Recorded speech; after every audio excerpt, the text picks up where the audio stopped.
पवित्र व्यवहार माना गया। ब्याह हुआ, पूरे गांव के देवी देवताओं का पूजन होता था, बुजुर्गों के आशीर्वाद लिए जाते, तब वो गृहस्थ धर्म में जाते थे। आज पहले ही वे विचार किए बैठे हुए हैं, पहले ही गंदे आचरण किए बैठे हैं, क्या जाने उस पवित्र धारा को, क्या मानेंगे पाणी ग्रहण को। नहीं, जिस पति ने पाणी ग्रहण कर लिया उसके लिए जीवन समर्पित किया जाता है। हमारा भारत देश है, हमारा विदेश नहीं कि आज इसके साथ कल उसके साथ परसों उसके साथ। तो माता जी, अब सबसे बड़ी समस्या है कि बच्चे बच्चियां ही पवित्र नहीं हैं। वो अगर किसी तरह से पवित्र मिल जाए तो भगवान का वरदान समझो। हम कहते हैं चलो जो बच्चापन में गलती हो गई, लेकिन ब्याह होने के बाद तो सुधर जाओ। बड़ा विचित्र समय, बड़ा विचित्र समय। गगन जी कनाडा से। राधे राधे।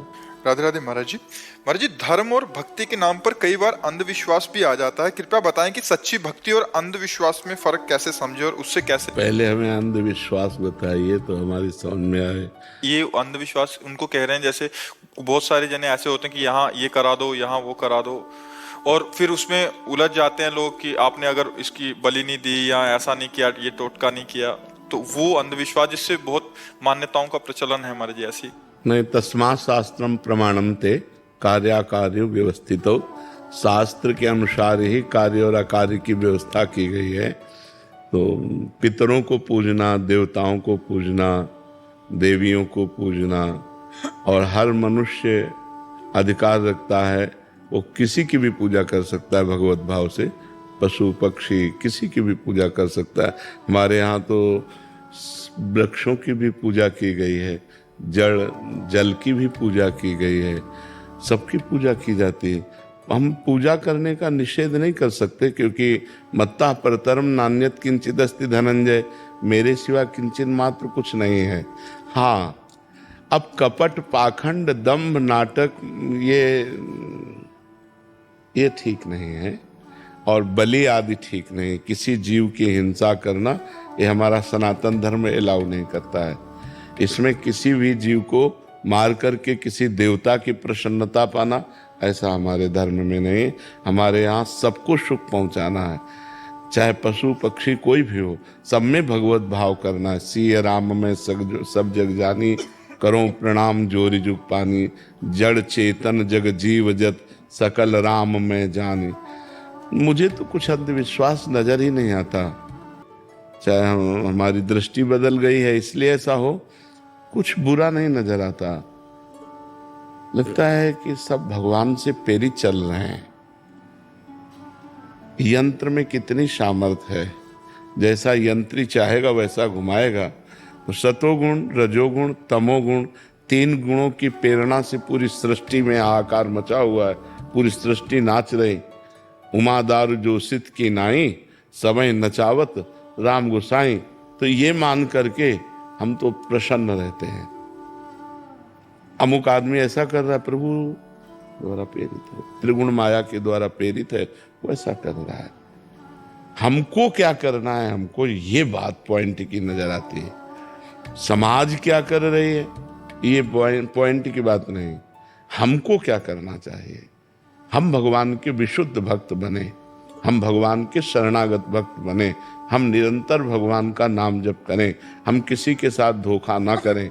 अगर आप अपना सुधार करें, आप अपना सुधार करें, आप अपना सुधार करें, तो समाज सुधर गई ना। समाज कौन है, हम ही लोग तो हैं। तो हम लोग अपने अंधविश्वास को तोड़ें। भगवान है, भगवान का नाम सच्चिदानंद में है, भगवान की लीला, भगवान का रूप सत्य है। हम उनकी आराधना करें। अच्छा, उनकी आराधना कहीं भी हम कर सकते हैं, कहीं भी एक ईंट में आप कर सकते हो। एक ईंट रख दी और उसको भगवान मान के पूजा करो, भगवान मिल जाएंगे आपको। खंबे से नरसिंह भगवान प्रकट हो गए, कुत्ते से विट्ठल भगवान प्रकट हो गए। जब नामदेव जी ने कुत्ते में भगवत भावना की तो कुत्ते से विट्ठल भगवान प्रकट हो गए। एक नाथ जी गधे में भावना की तो वहीं रामेश्वर भगवान प्रकट हो गए। हम जब ये जानते हैं सनातन धर्मावलंबी कि कोई कण ऐसा नहीं जहां मेरे भगवान ना हो, तो जो जहां पूजा कर रहा है वो अच्छा है। उसको हमारी दृष्टि में सब भगवान की पूजा हो रही है। अब वो क्या भावना कर रहा है मेरे से मतलब नहीं, मेरी भावना शुद्ध है, हमें अपनी भावना को देखना है। समाज की भावना क्या है वो हम तुम बदलना चाहें तो नहीं बदल सकते, हम अपनी अपनी भावनाएं बदलना चाहें तो बदल सकते हैं। हमारी ऐसी सोच है। क्यों? हम आपकी भावना बदलना चाहें तो नहीं बदल सकते, आप अपनी भावना बदलना चाहें तो बदल सकते हैं, हमारी बात सुनकर, हमारे संतों की बात सुनकर, हमारे शास्त्र की बात सुनकर के। तो हमें लगता है हमें अपना सुधार करना चाहिए, हमको दंभ पाखंड नाटक से मुक्त होना चाहिए, हमको सच्ची भक्ति स्वीकार करनी चाहिए। तो आपके संग से ये सुधर जाएंगे, और 2 के संग से 3 सुधर जाएंगे, 3 के संग से 30 सुधर जाएंगे, 30 के संग से पूरी समाज सुधर जाएगी। अगर हम सुधरना शुरू करें तो पूरी समाज सुधर जाएगी। हमारी सोच ऐसी है। क्यों? क्योंकि हम ऐसे एक दूसरे के ऊपर दोषारोपण देखना शुरू करें तो हमारा अंतःकरण मलिन हो जाएगा। वहां क्या होता है वो तो बात अलग है, हमारा अंतःकरण मलिन हो जाएगा। परदोष दर्शन, परदोष श्रवण और परदोष चर्चा, ये जितना अंतःकरण को मलिन करती उतना कोई और कर्म नहीं करता। ये बहुत जल्दी अंतःकरण को मलिन कर देती। तो हम किसी के दोष देखें ही ना, हम शुद्ध मार्ग में चलें, और जो हमारे संगी साथी हैं उनको शुद्ध मार्ग में चलाएं तो धीरे धीरे हमारा समाज सुधर जाएगा। देखो, जिसको धन की प्रधानता होती है वहां दंभ पाखंड घुस ही जाता है, और जहां भगवान की प्रधानता होती है वहां किसी का प्रवेश नहीं होता, वहां इन दोषों का प्रवेश नहीं होता। क्योंकि भगवान घन है, सच्चिदानंद घन, तो घन में प्रवेश की गुंजाइश नहीं होती। तो हम भगवान की शुद्ध भक्ति करें। आप भगवान का नाम जप कीजिए, आप श्रीमद् भागवत का सप्ताह पारायण करवाइए, आप गौ सेवा कीजिए, आप लोगों को परोपकार कीजिए, आपका मंगल अपने आप हो जाएगा। आप पाप कर्म करेंगे तो आपको दुख भोगना पड़ेगा, पुण्य कर्म करेंगे तो सुख भोगना पड़ेगा। शास्त्र तो खुली बातें बताता है। हम कह रहे हैं नाम जप करो, नाम कीर्तन करो, भगवान की कथा सुनो, भगवान की कथा करवाओ, तो आपके अंदर जब भगवत उत्साह करोगे तो पाप नष्ट हो जाएंगे, आपका सुख बढ़ेगा। निज कृत कर्म भोग सुन भ्राता, अपने कर्मों का तुम्हें भोग भोगना पड़ेगा। तो अच्छे कर्म करो, नाम जप करो, समाज में एक दूसरे का हित करो, पाप कर्म से बचो, अपने आप सुखी हो जाओगे, अपने आप सुखी हो जाओगे। जी। नितिन गुप्ता जी। राधे राधे महाराज। राधे राधे महाराज जी। महाराज जी, मेरा प्रश्न है कि भगवान की माया जो उनके चरणों की शरणागति ले चुके हैं उनको क्यों परेशान करती है? संसारिक व्यक्ति को परेशान जितने हिस्से में शरणागत ले चुके हो उतने हिस्से में परेशान नहीं करेगी। और भी मान लो चौथाई शरणागत हो तो माया प्रभाव डालेगी। जितने हिस्से में आप भगवान से विमुख हो उतने हिस्से में माया प्रभाव डालेगी। जो संपूर्ण शरणागत है तो माया है नहीं, माँ माने नहीं, या माने जो है नहीं उसका नाम माया है, जो है वो परमात्मा है। माया नाम की कोई वस्तु नहीं है। क्या माया है हमें बताओ? सब कुछ परमात्मा बना हुआ है। तो जब तक ये हमें ज्ञान नहीं है, हमें स्त्री पुरुष धन दौलत भोग वासना जितनी हमारे अंदर है उतना ही हमें माया प्रभाव डालेगी। तो हमको चाहिए कि हम प्रयास करें, नाम जप करें, भगवत लीला कथा सुने, पवित्र आचरण करें और संपूर्णतः अपने आप को भगवान की शरण में कर दें। भगवान ने गीता जी में कहा, दैवी हेषा गुणमयी मम माया दुरत्तया मामेव ये प्रपद्यन्ते माया में ताम तरन्ते। दैवी माया है, ये परमात्मा की माया है, इसको पार पाना बहुत कठिन है। भगवान स्वयं कह रहे दुरत्या, बहुत कठिन है पार जाना। क्या करो? मेरी शरण में आ जाओ, मैं तुम्हें पार कर दूंगा। मामेव ये प्रपद्यन्ते, मामेव केवल मेरी शरण में आ जाओ, मैं तुम्हें पार कर दूंगा। भगवान वादा करते हैं। तो हमको भगवान की शरण में जाना है। तो भगवान की शरण में जाने में बाधा क्या है? संसार के भोग, संसार के संबंध, जितने संबंध हैं सबसे ममता हटाकर जब हम भगवान के चरणों में जोड़ेंगे, जितने भोग हैं वो भगवान को समर्पित करके भोगे, धर्मयुक्त, धर्म विरुद्ध नहीं, और खूब नाम जप करें तो भगवान की शरण में हो जाए। जितना नाम जप हमारा छूटता है उतने ही क्षेत्र में माया अटैक कर देगी। 10 मिनट छूटा तो 10 मिनट में वो अपना प्रभाव दिखा देगी। और अगर हर समय भगवान का चिंतन चल रहा है, हर समय भगवान की शरण में है, तो माया कुछ है ही नहीं। सिय राम में सब जग जानी, करहूं प्रणाम जोर जुग पानी। सब भगवान ही विराजमान है सब रूपों में। पर ऐसा ज्ञान होना, वासुदेवा सर्वमिति सा महात्मा सुदुर्लभा, सब जगह भगवान ही विराजमान है, ये बात बहुत दुर्लभ है समझ पाना। इसीलिए खूब नाम जप करो। भगवान की माया भक्तों पर अटैक नहीं करती। जितनी हमारे अंदर त्रुटि है अभी, वह उसी पर उसका प्रभाव रहता है। जो शरणागति में समर्पण में कमी है, उसी में प्रभाव रहता है। पूर्ण शरणागति तन वांग मनोभिर अमलई सोहम त्वयि वाश्रिता। शरीर से, वाणी से, मन से और स्वयं से भगवान के आश्रित हो जाता है। शरीर से आश्रित होने का मतलब संपूर्ण कर्म भगवान को समर्पित। वाणी से नाम कीर्तन, भगवान की कथा, भगवान की वार्ता, नहीं मौन। मन से भगवान का चिंतन। स्वयं से मैं भगवान का अंश हूँ, भगवान का दास हूँ, ऐसा भाव होना, तब शरणागति पूर्ण होती है। जी जैसे मैं आपसे 3 साल से जुड़ा हूँ, जी। आपके पास नाम जब होता है, अब ऐसा होता है जैसे संसारिक बात चल रही किसी से या फिर कार्य करे संसारिक, तो उस टाइम नाम ध्यान करने का प्रयास करता है। हाँ, वो भी भगवान को समर्पित कर दो। तो जैसे उस टाइम नहीं रहता ध्यान, तो अगले दिन जब सिद्धाश्रम आश्रम में बैठते हैं तो जब नाम लिखते हैं सामने, तो उस टाइम वो आता है, फिर वहां से डिलीट होता है। ऐसा हो रहा है। हाँ, चलते रहो, आगे चलते हो। बहुत अच्छे बच्चे हो, भगवान की बड़ी कृपा है जो इस अवस्था में आप साधन कर रहे हो। बहुत आगे चलकर बहुत अच्छे बन जाओगे, क्योंकि अभ्यास चल रहा ना। बस गंदा अभ्यास मत करना कोई, गंदे आचरण मत करना कोई, तो यही आपको उठा देगा, ये अध्यात्म में स्थित कर देगा। और जब अध्यात्म प्राप्त हो जाता है तो लौकिक संपत्ति तो अपने आप प्राप्त हो जाती है। जी। दीपक गुजर जी। श्री हरिवंश श्री हरिवंश महाराज जी, क्या शरणागति होने के बाद जीव को अपनी चिंता नहीं करनी चाहिए? नहीं, शरणागत होने के बाद अपनी चिंता करना शरणागति में कलंक है। जब हम भगवान के भरोसे हो गए, और भगवान सर्वशक्तिमान है मालूम है? भगवान सर्वशक्तिमान है, भगवान सर्वत्र है, मालूम है? तो फिर यहाँ भी है, जहाँ भी है। जैसे भगवान सर्व सुहृद है, बहुत प्यार करने वाले हैं, तो फिर वो हमें दुखी क्यों करेंगे? दुखी होना, चिंतित होना, उद्विग्न होना, ये शरणागति में कलंक है। निश्चिंत होना, निर्भय हो जाना, ये कब? जब निरंतर भजन हो रहा है, हम पूर्ण शरणागत हो चुके हैं, तब निश्चिंत हो जाओगे, निर्भय हो जाओगे, निशोक हो जाओगे। हर समय भगवान की कृपा आपको संभाले, ऐसा आपको अनुभव होगा। अभी अहम है जब तक, देहाभिमान है, अहंकार जब तक है, तब तक ये दुख, चिंता, शोक, भय अपनी करनी होती। अब अपनी चिंता करने का अधिकार कहाँ रहा? शरीर भगवान को दे दिया, मन भगवान को दे दिया, वाणी भगवान को दे दिया, स्वयं भगवान को समर्पित। तो जैसे ये मकान हमको दे दिया, तो अब इसकी चिंता करना तुम्हारा काम है कि हमारा काम है? तो हमने भगवान को अपना दे दिया, और भगवान वादा करते हैं योगक्षेमम वाहम्यहम्, मैं योग क्षेम का स्वयं वहन करूंगा। तो फिर मुझे चिंता क्या करनी?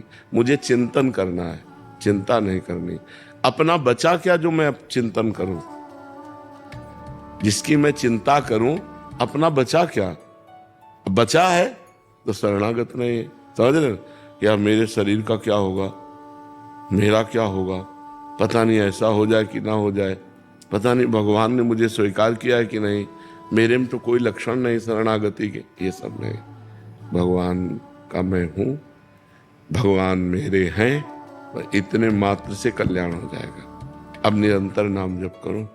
बिगड़ी जन्म अनेक की, अब ही सुधरे आज, होई राम को। नाम जप तुलसी तज कुसुमाज, भगवान का आश्रय ले लिया, नाम जप कर रहे हैं, और कुसुमाज गंदी बातें छोड़ रहे हैं। ये मोबाइल बहुत खतरनाक है, अगर इसको आप ज्यादा चलाएंगे, रील देखेंगे, गंदी बातें देखेंगे, तो शरणागति की बात करेंगे, लेकिन शरणागत नहीं हो पाएंगे। वो देहाभिमान पुष्ट रहेगा और गंदे आचरण होते रहेंगे। गंदे लोगों का संग, गंदे आचरणों का त्याग, भगवान का नाम जप, भगवान की लीला कथा, कोई न कोई शास्त्र स्वाध्याय, मोबाइल से सत्संग, ये सब ऐसे हमको जैसे धनुष बाण चलाने वाला तीर रखता है ना, ये तीर काम नहीं किया तो ये तीर काम करेगा, ऐसे ही हमको कि ये इस समय हमारा मन जप में नहीं लग रहा, कीर्तन में नहीं लग रहा, सत्संग मोबाइल से चला लिया, सत्संग में नहीं लगा, शास्त्र स्वाध्याय करने लगे, मतलब अच्छे कामों में हम इसको फंसाएं। मन को देखना चाहिए इस समय कहाँ लग रहा है। कभी कभी शांत मन हो के जप में लग रहा है, कभी उसका मन नहीं लग रहा, जप में नहीं लग रहा। अब देखो ये किस में लगना चाहता है, बोले बोलने की बहुत इच्छा हो रही, वाणी का वेग आ रहा है, अब हम भगवान की कथा, स्तोत्र, नाम कीर्तन इसमें लगा दिया। सुनने की हमारी इस समय श्रवणेंद्रिय में वेग है, तो मोबाइल से खोल दिया, 1 घंटा 1.25 घंटा सत्संग सुना, अपने आप मन शांत हो गया। तो ये साधना में ये अस्त्र रखे जाते हैं कि इस समय हमारा मन क्या कह रहा है। कभी कभी मन ध्यान में लगता है, कभी बिल्कुल नहीं लगता। तो जब किसी में मन ना लगे तो सो जाए, लेकिन गलत आचरण न करे, गलत संग न करे, गलत लोगों से न मिले, मोबाइल टीवी न देखे, चुपचाप सो जाए। तो जब फिर जगेगा फिर भजन करने लगेगा। एकांत हट जाए, जब अपना मन खराब हो तो एकांत हो जाना चाहिए, या साधु संग करना चाहिए या एकांत हो जाना चाहिए, क्योंकि फिर उस समय गलत संग हो गया तो फिर हमारे संस्कार गलत हो जाएंगे। वर्तमान में तो गलत क्रिया हुई ही, लेकिन भविष्य भी हमारा खराब हो जाएगा। इसलिए बहुत सावधान। बहुत गंदी गंदी बातों का इस समय व्यवहार में प्रवेश हो रहा है। नौजवान लोग हस्त मैथुन कर रहे हैं, पराई माता बहनों की तरफ गंदी दृष्टि रख रहे हैं, धन लेने के लिए कुछ भी करना पड़े, तो ये सब बातें, व्यसन ले रहे हैं, गंदे गंदे नशा ले रहे हैं, ये सब नहीं करना चाहिए। बहुत अच्छे बच्चे हो तुम लोग जो भगवान की शरणागति की तरफ सोच रहे हो, ये बड़े सौभाग्य, अनंत जन्मों के पुण्य उदय हुए, तब ये बात आती है। जब भगवान असीम कृपा करते हैं, ये सर आवत अति कठिनाई और राम कृपा बिनु आए न जाए। ये जो संत समागम है, भगवान की शरणागति है, भगवान का नाम जप है, ये भगवान की आपके ऊपर विशेष कृपा है, तभी ये बातें, नहीं तो ये बातें कहाँ सुहाई देती है। संसार के वही सब झूठे असत क्रियाओं में मन रमता है, सच्चिदानंद भगवान की तरफ कहाँ चलता है। विक्की कुमार जी, राधे राधे महाराज जी। महाराज जी, आपके श्रीमुख से सुना है कि अंतिम समय में प्रभु का नाम लेने से भगवत प्राप्ति हो जाती है, लेकिन देखा गया है कि अंतिम समय में इंसान का नाम मन पे कोई कंट्रोल रह जाता, ना जुबान पे। तो महाराज जी, इस समय में अगर जब जीवन भर भजन का अभ्यास किया जाता है तो अंतिम समय अपने आप नाम स्फुरित होने लगता है। जब हम जीवन भर भजन नहीं करते, प्रपंच करते हैं, तो वही प्रपंच अंतिम समय आता है। फाइनल जो होता है वो हमारे हाथ में नहीं होता है, अंतिम समय हमारे हाथ में नहीं होता है। उस समय बेहोशी स्थिति होती है, बड़ा दुख होता है, मरने के समय बड़ा कष्ट होता है। तो उस समय अगर हमने जीवन में भजन किया है तो अंतिम समय भजन स्फुरित हो जाएगा। अगर नाटक किया है तो माया स्फुरित हो जाएगी। अगर हम भजन किए हैं और हमारी स्थिति ये हो गई कि हम बिल्कुल बेहोश हो गए, मरने का समय, उस समय भगवान उसके हृदय में स्फुरित हो जाते हैं, क्योंकि जीवन भर भगवान का आश्रय लिया, भजन किया, तो अंतिम समय उसका बन जाएगा। जो जीवन भर भजन करता रहा है, जीवन भर अभ्यास किया है, भगवान के आश्रित रहा है, अंतिम भगवान संभाल देते हैं। भगवान कहते हैं उस समय मैं उसके हृदय में मंत्र बनकर, नाम बनकर स्फुरित होने लगता हूँ। उस समय अपने आप चलने लगेगा, राधा राधा राधा, कृष्ण कृष्ण कृष्ण। अब जीवन भर गंदे आचरण के, प्रपंच के, तो अंतिम समय कैसे भगवान का नाम याद आ जाएगा। परम पवित्र भगवान का नाम जीवन में लिया नहीं तो अंतिम समय कैसे याद आ जाएगा। इसलिए फिर अंतिम समय नहीं आता। वही फोटो खींचती है, जैसे अपने खींचो ना, तो जैसी आकृति होगी वैसे ही। तो उस समय जैसे आपका कर्म आपको सुअर बनाना है, तो आपके चिंतन में वही आ जाएगा और आप अगला जन्म सुअर का बनेंगे। आपको प्रेत बनना है तो आपके दिमाग में वही आ जाएगा, अंतिम समय वही चलेगा। और वही आपकी दुर्गति हो जाएगी। आपको भगवान को प्राप्त होना है तो अंतिम समय भगवान याद आ जाएंगे, भगवान को प्राप्त हो जाएगा। तो जीवन भर इसीलिए अच्छे आचरण किए जाते हैं, भजन किया जाता है कि हमारी मृत्यु सही हो, हमारी मृत्यु का समय भगवान का स्मरण हो जाए, इसीलिए भजन किया जाता है। महाराज बोल सकते हैं? पूर्व में तो बहुत सारा पाप किया मैंने, लेकिन आपके कृपा से तो बहुत जीवन में बदलाव आ गया। जी अब सारा पापाचरण छोड़ दिया हूँ, जी। तो सब ना आपके कृपा से बस जीवन बदल रहा है। हाँ, खूब नाम जप करो तो पीछे का पाप भी नष्ट हो जाएगा, आगे पाप होने की संभावना नहीं रहेगी। खूब नाम जप करो, कोई गलत आचरण ना करो, तो पीछे के जितने पाप हैं वो सब भस्म हो जाएंगे, वो भोगना नहीं पड़ेगा। नाम जप के प्रभाव से सब नष्ट हो जाएंगे।